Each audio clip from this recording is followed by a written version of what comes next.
시편을 지은 저자들은 각자가 자신들의 삶의 현장에서 경험한 하나님을 자신들의 방식으로 노래를 하고 있습니다. 그러므로 우리는 이 시편 말씀을 통해서 이스라엘 백성들의 하나님 신앙을 다양한 각도에서 보고 배울 수가 있습니다. 시편 13편은 다윗이 환난 날에 하나님께 부르짖는 내용입니다. 이 시는 내용상으로는 탄식시로 분류가 되어집니다. 이스라엘 사울 왕의 뒤를 이어서 왕이 된 이 다윗은 왕이 되기 전에는 사울 왕을 피해서 도망 다느니라고 많은 어려움을 겪었습니다. 그리고 왕이 된 이후에도 국내외 정세 때문에 여러 어려움이 있었고 또 말년에는 자신의 실수와 잘못으로 인해서도 여러 어려움을 겪었습니다. 이 시편 13편은 아마 다윗이 사울에게 쫓겨서 오랜 방랑 생활을 하는 중에 그 영혼이 지칠 대로 지친 상태에서 기록되었을 것으로 보여집니다.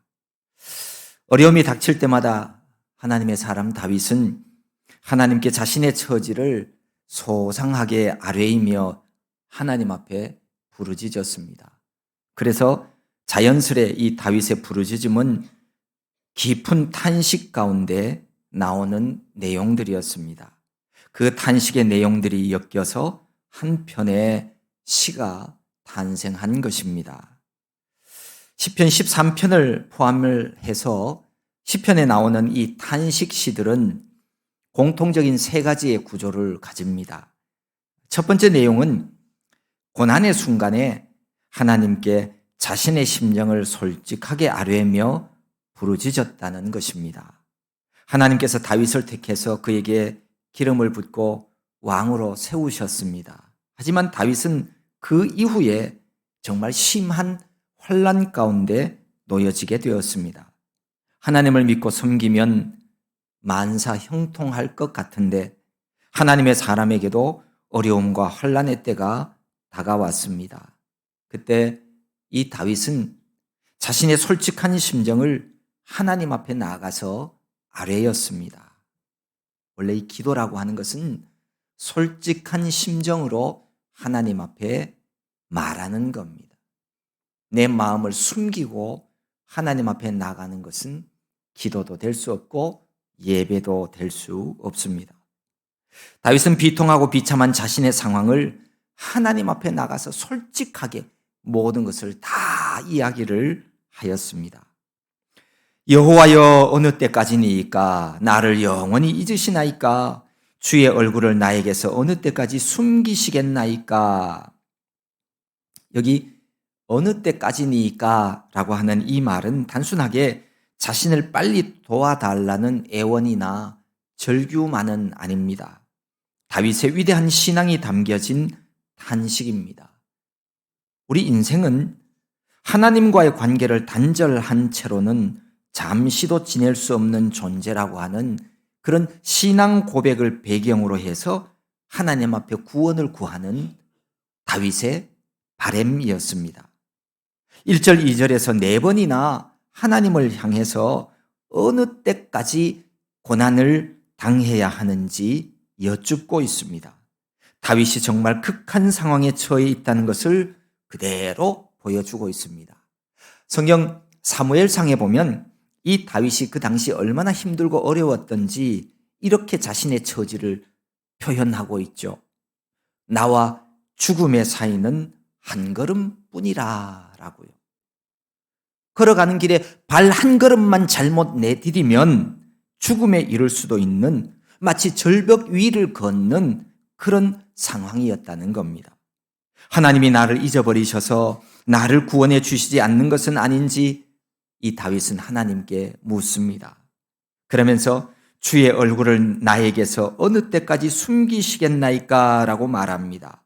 하나님의 구원이 이루어지지 않는 것을 보면서 주의 얼굴을 나에게서 숨기셨다고 그렇게 표현합니다. 사실 이 주의 얼굴이라고 하는 말은 주님을 사람처럼 표현한 말입니다. 하나님은 영이시기 때문에 얼굴이 없습니다. 얼굴이라고 하는 표현은 인간을 향하신 하나님의 관심, 사랑을 나타내는 말이죠. 그래서 하나님이 얼굴을 숨기셨다라고 하는 말은 하나님께서 다윗을 향하여서 아무런 관심과 은총을 베푸시지 않는다는 뜻입니다.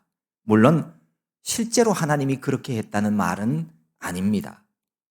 다윗이 마치 하나님께로부터 버림받은 것 아닌가 하고 느낄 정도로 힘든 지경에 처해 있다는 뜻입니다.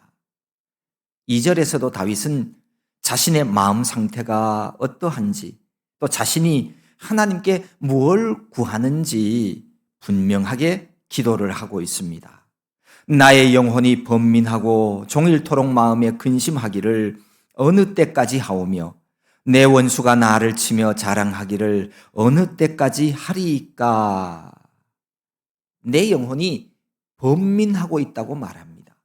번민한다고 하는 말은 고통으로 인해서 마음속에 온갖 잡다한 생각들이 가득 차게 되었다는 뜻입니다. 이 잡다한 생각들 중에는 이 뒤에 나오는 다윗의 두려워하는 마음과 생각들 그리고 하나님께 대한 회의까지도 여기에 포함되어 있습니다.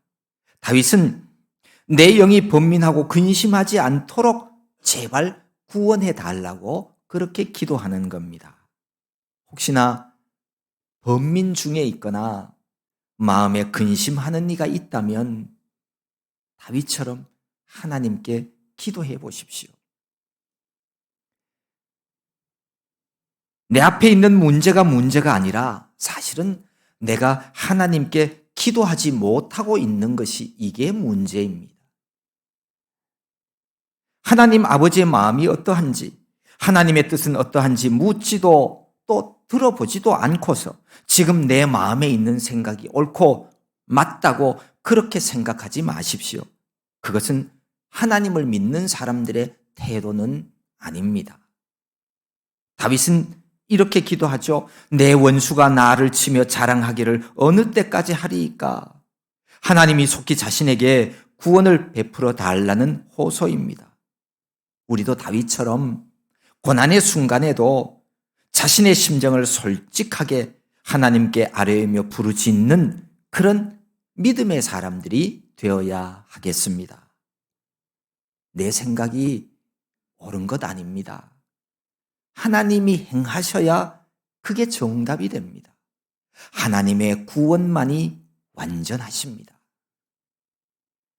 탄식시에 나오는 이 두 번째 내용은 뭐냐 하면 하나님의 신실하심을 믿고 계속 기도하고 있다는 겁니다. 믿음의 사람이라면 고난의 때에 하나님께 기도합니다. 반드시 기도합니다. 만약에 고난의 때에도 하나님께 가까이 나와서 기도하지 않는다면 그는 하나님께 속한 사람이 아닙니다. 정확하게 말하면 기도 안 하는 것이 아니라 기도하지 못하는 것입니다. 하나님이 누군지 알지도 못하고 기도가 무엇인지도 모르는 사람은 하나님과 관계없는 사람은 하나님께 기도하지 못합니다. 알아야 보이지요. 모르면 보이지 않습니다.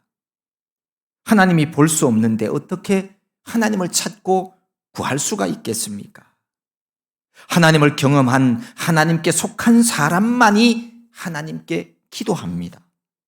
내가 간구한 것에 대한 하나님의 응답하심이 지금 내 눈에 보이든지 혹은 아직 내 눈에 보이지 않든지 간에 중요한 것은 내가 계속 하나님께 기도하는 일을 멈추지 않는다는 겁니다. 그게 믿는 사람이에요. 하나님의 신실하심을 믿고 있기 때문입니다. 내가 원하는 시간과 방법이 아니어도 나를 사랑하는 주님은 하나님의 시간, 하나님의 방법대로 반드시 내 삶에 간섭하실 것을 믿고 기도하는 겁니다. 다윗은 하나님께서 자신을 잊은 것 같고 하나님의 얼굴을 자신에게 숨기는 것 같은 기분을 느끼고 있었습니다. 그래서 그의 영혼이 번민되었고 종일토록 마음에 근심이 있었습니다. 그럼에도 불구하고 이 다윗은 하나님께 계속하여서 기도하는 일을 멈추지 않고 있습니다. 3절, 4절에 보면 자신이 두려워하는 점이 무엇인지를 하나님 앞에 자세히 말합니다. 여호와 내 하나님이여 나를 생각하사 응답하시고 나의 눈을 밝히소서. 두렵건대 내가 사망의 잠을 잘까 하오며. 우리가 하나님 앞에 기도할 때 자세히 하나하나 그렇게 기도해야 합니다. 다윗도 알아서 해달라고 두루뭉실하게 이렇게 기도하지 않고 있습니다. 구체적이고 직접적으로 하나님께 요거는 요렇고 요거는 요렇습니다 하고 기도하는 거예요. 나를 생각해 달라라고 하는 이 말은 하나님 제발 나 좀 봐주십시오 라고 하는 의미이죠. 응답해 달라는 얘기는 부르짖는 자신의 간구를 하나님께서 들으시고 속히 구원해 달라는 요청입니다. 그리고 거기 눈을 밝히소서라고 하는 이 표현은 우리가 두 가지 의미를 찾을 수 있습니다. 하나는 자신으로 하여금 하나님이 행하시는 구원의 역사를 보게 해달라는 거예요. 그리고 또 하나는 기력이 쇠하여 눈이 침침할 지경까지 이르렀으니까 다시 기력을 회복하게 해달라는 뜻이기도 합니다. 거기 두렵건대 내가 사망의 잠을 잘까 하오며, 여기 사망의 잠이란 것은 단순히 육신의 죽음만을 말하는 것은 아닙니다. 그러니까 자기가 죽을까 봐서 두려워하고 있다는 얘기가 아니라는 거예요. 육체의 죽음뿐만 아니라 하나님과의 관계가 단절된 상태, 곧 영적 죽음의 상태가 될까 봐서 그것이 두렵다는 거예요. 영적인 죽음이 무서운 것이지 육체의 죽음은 누구나 다 한 번은 죽습니다. 그는 우리가 두려워할 게 아니에요.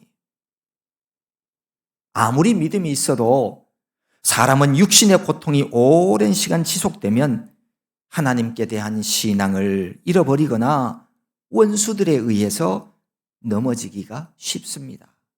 그래서 그것을 두려워하고 있는 겁니다.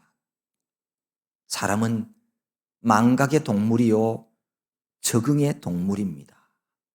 과거는 지나가면 다 잊어버려요. 그리고 눈앞의 현실에 잘 적응합니다. 지난 코로나 시대를 우리가 잘 기억합니다. 그래서는 안 되는 일이었지만 바이러스 확산을 막는다는 이유로 주일 예배 참석을 못하게 한 적이 있었습니다. 성도들이 주일에 예배당에 오지 않으니까 처음에는 다들 이상했다고 그래요. 막 가슴이 벌렁거리고 쿵쾅거리고 기분이 이상하고 내가 하나님 앞에 큰 죄 짓고 있다는 것을 분명히 느끼고 있었다는 거예요. 그런데 그 일이 2번, 3번, 4번 반복되어지자 어떤 분들은 그러려니 하고 그냥 지나갑니다. 주일에 예배하지 않아도 아무렇지도 않게 되었다고 이야기하는 것을 들었습니다. 사람은 그래요. 사람은 그런 존재입니다. 내가 하나님을 향한 믿음이 대단한 것 같죠? 그렇지 않아요. 한 달만 쉬어보세요. 교회에 나가야 되는지도 잘 몰라요. 마찬가지로 병석에 오래 누워 있으면서 믿음을 지키는 일은 쉽지 않습니다. 그래서 건강도 건강할 때 지켜야 하고 신앙도 건강할 때 신앙을 잘 지켜나가야 하는 겁니다. 다윗은 자신이 사망의 잠을 잘까 두려우니까 속히 하나님께서 구원해 달라고 기도하는 겁니다. 이것은 다윗이 나약한 신앙 자세를 가지고 있다는 말이 아니라 오히려 사망의 잠을 자지 않기를 강하게 원하고 있는 그의 의지적인 신앙을 역설적으로 표현을 하고 있는 겁니다. 사람은 힘들고 어려운 상황이 지속되면 별의별 생각을 다 합니다. 상상의 나라를 펴고 온갖 소설을 자기가 쓰고 있습니다. 사실로 확인되지도 않았고 있지도 않은 허구의 세계를 마치 사실인 것처럼 그렇게 자신은 인식하고 있어요. 그래서 자기가 생각하는 것과 일치하지 않는 의견에 대해서는 노와 부은을 바라는 거예요. 노와 부은은 어떤 경우에도 하나님의 의를 이루지 못합니다.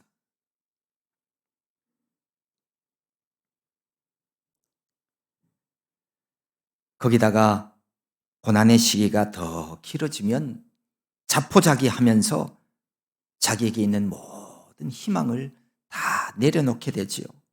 그래서 다윗은 육체적으로나 영적으로 사망의 잠을 자지 않도록 구원해 달라고 간구하는 겁니다. 4절에 보면 두렵건대 나의 원수가 이르기를 내가 그를 이겼다 할까 하오며 내가 흔들릴 때 나의 대적들이 기뻐할까 하나이다. 이렇게 기도합니다. 원수들의 승리는 단순히 내 개인을 상대로 한 승리가 아니라 하나님 공의와 정반대되는 불의라고 하는 것을 잘 알고 있었습니다. 그래서 다윗은 불의가 승리하지 못하도록 해달라고 하는 거예요. 불의한 자들의 승리는 궁극적으로 하나님의 영광을 가리우는 일이었다는 것을 알고 있었습니다. 그래서 그렇게 되지 않도록 하기 위해서 속히 구원을 베풀어 주실 것을 하나님 앞에 강하게 요구하고 있는 겁니다. 다윗의 마음처럼 성도는 무슨 일이든지 먼저 하나님을 생각할 수 있어야 합니다. 아전인수란 말이 있죠. 자기 논에만 물을 끌어오는 사람처럼 생활 속에서 자기에게만 이롭게 하려고 생각하는 일, 그런 일은 하나님의 백성들로서는 참 조심해야 되는 일입니다. 자신이나 자기 가족 우선이 아니라 하나님의 나라와 주님의 몸인 교회를 먼저 생각해야 합니다. 성도라면 궁극적으로 하나님의 영광을 위해서 하나님께 기도하는 사람이 되어야 하는 겁니다. 고린도전서 10장에서 이렇게 말씀하시죠. 그런즉 너희가 먹든지 마시든지 무엇을 하든지 다 하나님의 영광을 위하여 하라. 성도는 무슨 일이든지 내 의를 주장하지 말고 이웃을 위해서 그리고 하나님의 영광을 위해서 일해야 하는 자들입니다. 다윗은 원수들의 불의함이 하나님의 공의를 승리하지 못하게 해달라고 그렇게 요청을 하고 있는 겁니다. 악을 행하는 원수들이 승리함으로 하나님의 영광이 가리워지지 않도록 하기 위해서였습니다. 다윗은 힘들고 어려운 상황 속에서도 낙심하지 않았습니다. 공의로우신 하나님께서 신실하게 행하실 것을 믿으며 중단하지 않고 계속 기도하고 있습니다. 믿음의 사람들은 기도를 멈추지 않아야 합니다. 혹시나 중단된 기도가 있다면 그 기도를 다시 시작하십시오. 우리 모든 성도들도 쉽게 낙심하지 말고 하나님의 뜻이 하늘에서와 같이 이 땅에서도 이루어지기를 끊임없이 간구하는 그런 기도의 용사들로 살아가야 하겠습니다. 한식 씨가 가지고 있는 세 번째 내용은 선취적 믿음으로 하나님께 감사와 찬양을 드린다는 것입니다. 다윗의 부르짖음에 대해서 하나님은 사실 오랜 시간 동안 침묵하셨습니다. 다윗은 사무엘에게 기름 부음을 받은 이후에 10여 년 동안이나 사울 왕에게 쫓겨다니는 그런 고난의 생활을 해야 했습니다. 그 기간 동안 다윗이 얼마나 하나님께 부르짖었겠습니까?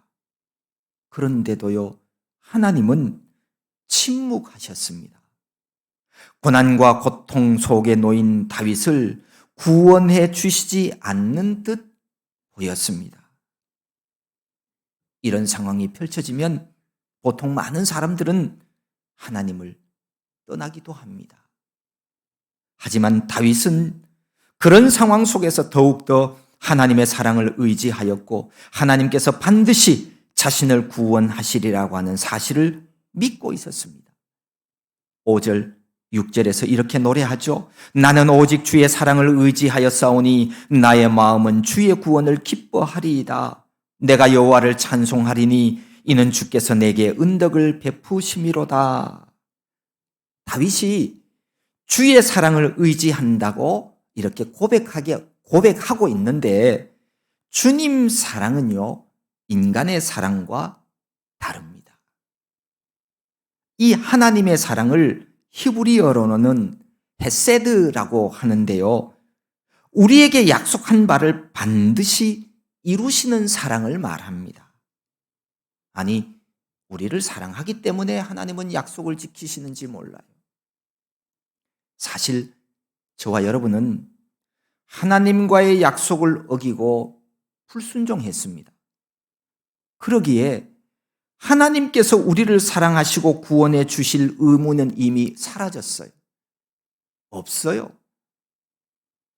그럼에도 불구하고 은총으로 약속을 지켜주시는 사랑, 이 사랑이 바로 하나님의 사랑입니다.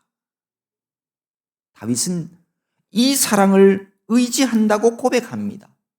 하나님 은총으로 끝까지 구원의 약속을 지키시는 하나님께 대한 절대 신뢰를 나타내는 다윗의 고백이죠. 이 사랑을 의지하고 신뢰하는 사람은 장차 베풀어 주실 하나님의 구원을 지금부터 기뻐할 수가 있습니다. 진실로 여호와 하나님을 바르게 알고 신뢰하는 사람은 어떤 상황 속에서도 기뻐할 수 있습니다. 그래서 다윗도 지금 고난의 시간이지만 기뻐하고 있고 여호와 하나님을 찬송하고 있는 겁니다. 주께서 내게 은덕을 베푸심이로다라고 하는 이 말은 주께서 갚아주셨다, 보상해 주셨다라고 하는 뜻입니다. 자신의 기도에 대해서 하나님께서 응답해 주실 것을 확신하고 찬송한 것에 대한 하나님의 보상이라는 거예요. 다윗은 자신이 하나님의 은혜를 사모하여 간구할 때 하나님께서 기도대로 응답하시며 말할 수 없는 사랑과 은총 주실 것을 확신하고 감사하여서 찬양하겠다고 고백합니다. 우리도 다윗처럼 하나님 사랑을 의지해야 하겠습니다. 내 눈앞에 이루어지는 상황만을 보고 기뻐하는 자가 아니라 앞으로 미래에 이루어질 하나님의 구원을 지금 바로 여기에서도 선취적으로 받아들일 수 있는 그런 신앙인이 되어야 합니다. 하나님 말씀은 반드시 이루어 주실 것이기 때문입니다. 온 천지 만물이 다 없어져도 하나님의 말씀은 1.1핵도 없어지지 않음을 우리는 믿고 있습니다. 예전에 구소련에서 있었던 실화라고 그러죠. 철도국에서 일하는 한 직원이 냉장고 화차 속으로 들어간 후에 그만 실수로 밖에 문이 잠겨버려서 안에 갇히고 말았다고 합니다. 그런데 이 화차는 고장이 나 있었어요. 그러니까 이 냉장고 화차 안에는 공기도 충분했고 그 안의 기온도 바깥 기온과 별로 차이가 없었습니다. 그런데 몇 시간 뒤에 다른 직원이 이 사라진 직원을 찾아다니다가 화차 안에서 숨져 있는 직원을 발견했습니다. 분명히 고장난 냉장고 화차 안은 사람이 죽을 만한 환경이 아니었는데 몇 시간 만에 왜 죽었을까? 사람들은 이 사건을 굉장히 궁금해했습니다. 나중에 그 죽은 직원이 고장난 냉장고 화차 벽에 남긴 글을 찾아서 읽고 나서야 그 이유를 알 수 있었다고 그럽니다. 그 벽에는 이런 글이 적혀 있었어요. 내 몸이 점점 차가워진다. 나는 점차 몸이 얼어오는 것을 느낀다. 아마 이것이 마지막이 될 것 같다. 그러니까 결국 자포자기한 이 절망이 자신을 죽음으로 몰아갔던 거예요. 리더십 전문가인 존 맥스웰은 그의 책에서 이렇게 말합니다.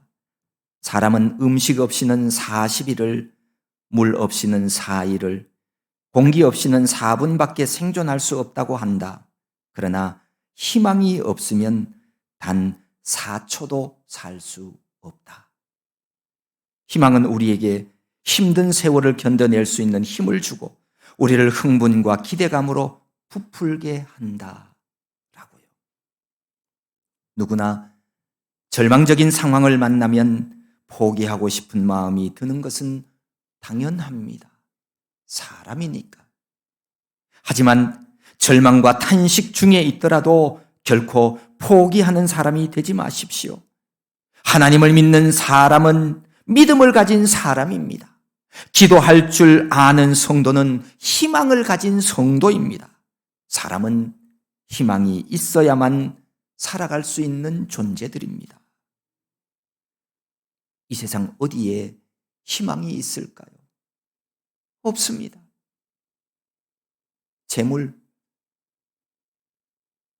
건강, 사랑하는 사람들, 권력, 아니요. 아무것도 죽음 앞에 놓인 우리 인생들의 희망이 될 수는 없어요. 하지만 예수 그리스도를 나의 주 나의 하나님으로 믿는 성도는 희망을 가진 사람들입니다. 세상에 오신 예수님은 죽음 권세를 이기시고 부활하심으로 우리의 소망과 희망이 되어 주셨습니다. 우리가 앞에서 보았던 영상 나태주 시인처럼 죽음의 자리에서도 예수 그리스도는 우리를 구원하시고 희망이 되어 주십니다. 하나님께서는 절망 중에서라도 기도하고 의지하는 사람에게 반드시 응답하시고 더 큰 은혜와 복으로 갚아주시는 좋으신 하나님이십니다. 주여, 어느 때까지니까? 이런 탄식이 나오는 상황이 오더라도 낭망하거나 믿음의 길에서 벗어나지 마십시오. 하나님께 계속 기도하십시오. 그리고 다윗처럼 선취적인 믿음으로 일어서십시오. 하나님은 우리의 기도를 들으시고 하나님의 사랑으로 구원해 주심을 확신하십시오. 그리고 오늘 내 삶의 자리에서 장차 얻게 될 최후의 승리를 기쁨으로 노래하며 찬송하며 살아가는 우리 아름다운 교회 온 성도들 다 될 수 있기를 소망합니다.